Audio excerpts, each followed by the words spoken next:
Welcome back to another episode of Rock Boys Football. Dill, Hugh Freeze, the Auburn Tigers wrapping up their second scrimmage of fall camp. And look, I'm on Twitter and I'm on the message boards with many of y'all. And the overwhelming reports coming from the scrimmage, offense struggled, defense dominated. And Dill, this is not me trying to overlook the offensive concerns because we have them and we go and talk about them. I will get up here and say this. When people in the national media talk about this Auburn football team going into 2025, the conversation is Hugh Freeze and Jackson Arnold and what this offense is going to be. I haven't heard one person highlight how good this defense can be in 2025. And Dill, quite frankly, in 2024 was a really good unit. And just nobody talked about it because Auburn really struggled. This Auburn defense, and I'm not just talking about like what we heard from the scrimmage. We've been saying this all summer long. This Auburn defense has the opportunity to be one of the best defenses, not only in the SEC, but in the country going into 2025. And Dill, I look at it and say, all right, Hugh Freeze, when did he have the most success in the SEC back at Ole Miss? When he had some elite defenses at Ole Miss, man. Like, I look at this Auburn team going into 2025 and look, we need Jackson Arnold to be a good football player if we want to go out and win 9-10 football games. Ain't nobody talking about this Auburn defense enough and how good it can be. And Dill, the names that you hear generating buzz have to fire the Auburn fans up. And Dill, it kind of goes with how we've talked. I'm sorry, I'm kind of rambling on this intro, but I think this is important to mention here. When Hugh Freeze took over Auburn, everybody's excitement went to, winning out for Walker White or Deuce Knight or Cam Coleman or Perry Thompson. Like, what fired the boys up the most was, like, going out and winning for Amaris Williams, like beating out Ohio State, beating out Florida for Amaris Williams. Same thing for a guy like DeMarcus Riddick, Malik Autry, Jordan Crawford. Ain't nobody talked about how well Hugh Freeze has recruited specifically the front seven of this defense. And we're going into 2025 and say, I know damn well that secondary going to be good because they were really good last year. This front seven has the ability to dominate football games. I'm looking across the SEC and say, hey, how many offensive lines do I trust in this conference? The answer ain't many. Like, Auburn has the chance to whip some offensive lines in the 2025 year. We can talk about Jackson Arnold all we want, and we will talk about him. This Auburn football team in 2025 going to be led by the defense, and ain't nobody talking about it. The names that emerged, that's what I want to get into.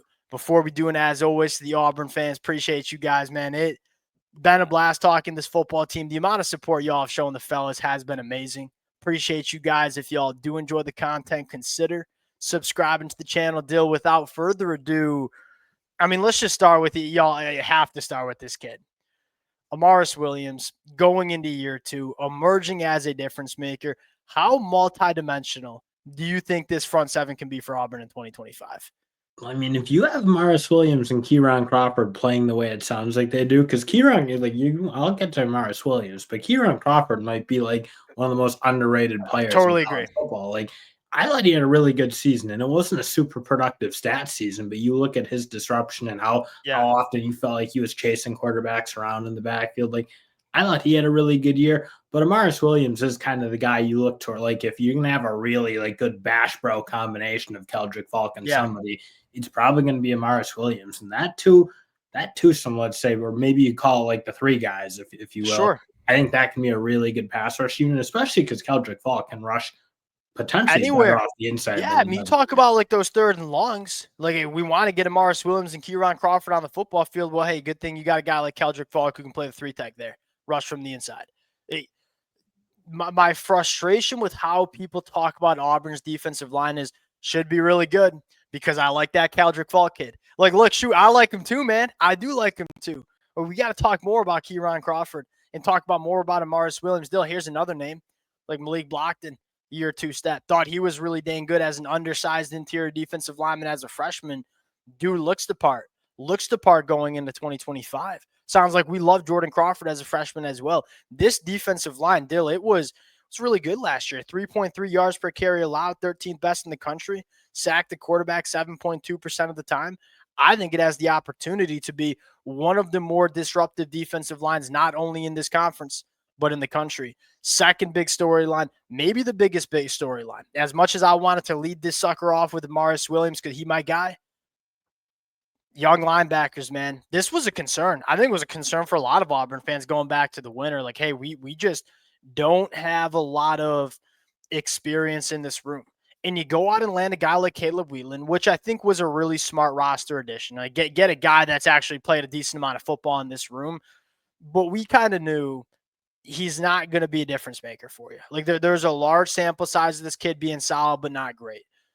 If this linebacker room is going to be great, it's from DeMarcus Riddick, it's from Xavier Atkins, and it's from Elijah Melendez. And Dill, all of those names, especially Elijah Melendez, sound like they're going to be difference makers for Auburn in 2025. We know DJ Durkin wants to get aggressive with linebackers. If you want to get aggressive, you got to have difference makers. And it sounds like, although they're going to be young in this position group, it sounds like they can be pretty dang good in 2025, which to me might be the biggest storyline coming out of the scrimmage. And I've been bought in on DeMarcus Riddick. Like I thought he had a dominant year, not a dominant year, but like you saw the flash of like, oh, that guy's going to be a really good linebacker when he kind of like develops into that kind of second, third year guy. So like him, I was comfortable going into the year. You kind of knew you had one, or at least I thought you did.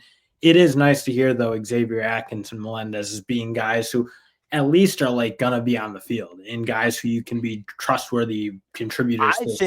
I think you're underselling Elijah Melendez and what this kid might be able to do. Like at least get on the football field. Dill, every time I sit down and read a fall camp notes, I hear Elijah Melendez's name mentioned. Go look at this kid. He looks like an SEC linebacker. This dude is about as physically impressive as a specimen as you're going to see in the SEC.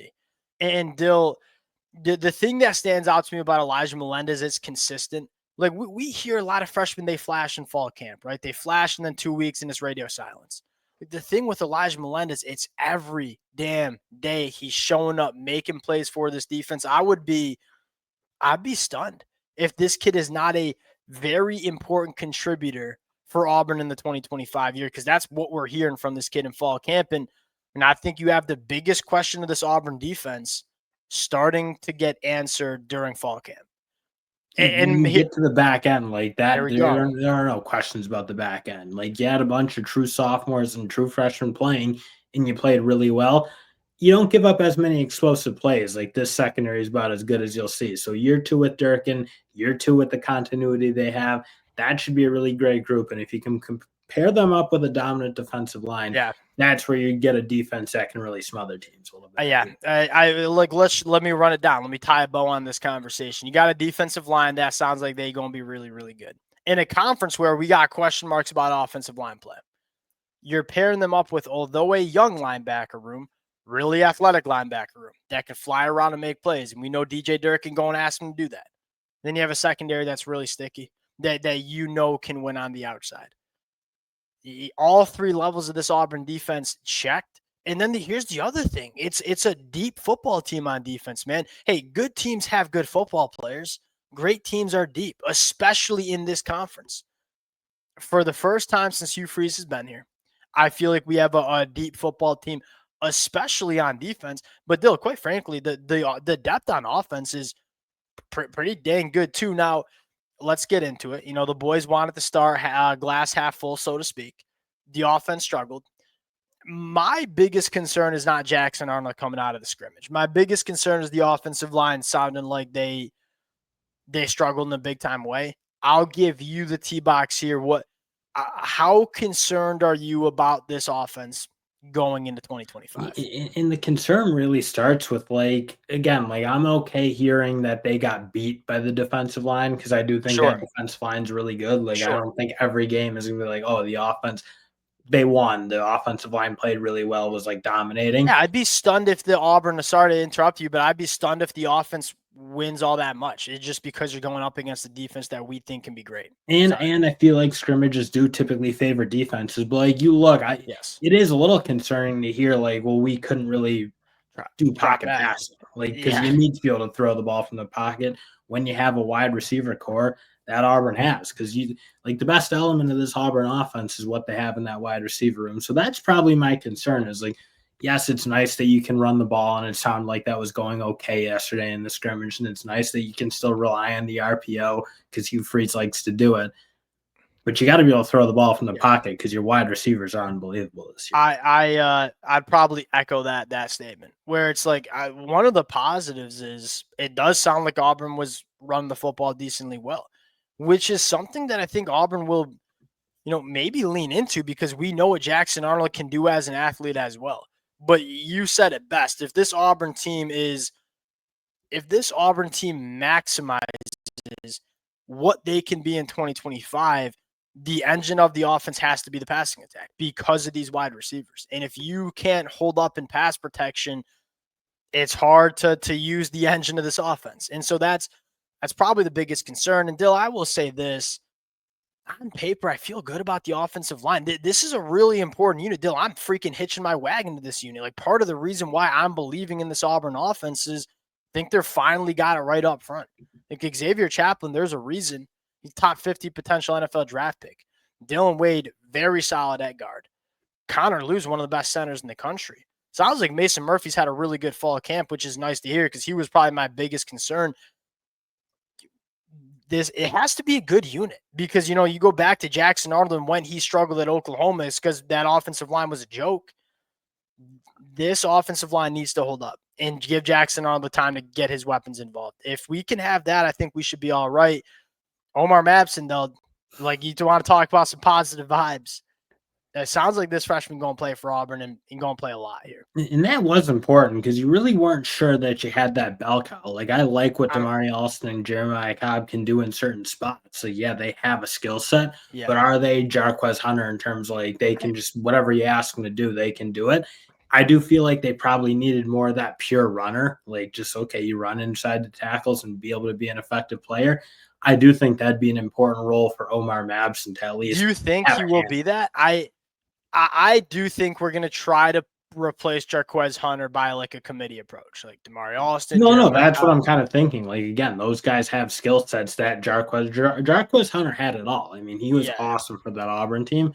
Yeah. I'm not sure you have that like sort of all around dominating back in this room. So I do think it needs to be by committee. Yeah, I don't see a guy who's going to step in and take anywhere near the production that Jarquez had. But I guess here's the thing I'll probably close it on is if you can run the football well early, I feel like that's important, because I look at it and say, what's the best way to get – and the whole conversation about Jackson is like, how can we get his confidence back to being a five-star quarterback, right? That's been the conversation all offseason long. One of the best ways you can do it is give him a run game to lean on. Like, don't ask him to be Superman right off the bat. And hopefully as the season goes on, Jackson Arnold settles in. Like, the recipe here is like, what if Jackson Arnold at the end of the year just becomes the five-star quarterback that we thought he was out of high school? He wasn't last year. We know that. There were some external circumstances.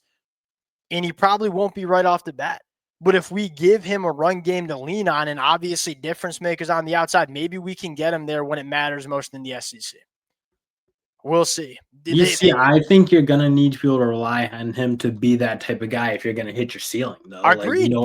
He's going to need to be able to make big-time throws because he's got big-time boundary weapons who require big-time throws to be made, and those guys will make you plays for you. So I'd probably be a little concerned if I felt like there was a run reliant team because I do want to be able to put the ball in the hands of the best. Yeah, that was not my intention. My intention was maybe giving him a run game to lean on early to let him kind of settle into this offense could be big. But I totally agree with you. If this is an Auburn team that needs to lean on the run, you're probably not reaching your ceiling as a football team because if you reach your ceiling, it's Cam Coleman, Eric Singleton, both going for like 1,000 yards being difference makers. All right, we'll close it out on that. They're going to be able to lean on this defense and be in a lot of football games, if not every football game. Like that's the way I feel about this football team going into 2025. Now, is Jackson Arnold the quarterback that can go out and win you some of those football games? To be determined, baby. All right, we'll close it out there. Appreciate you guys rocking with it. If y'all do enjoy the content, consider subscribing to the channel. We'll talk to y'all later. Peace.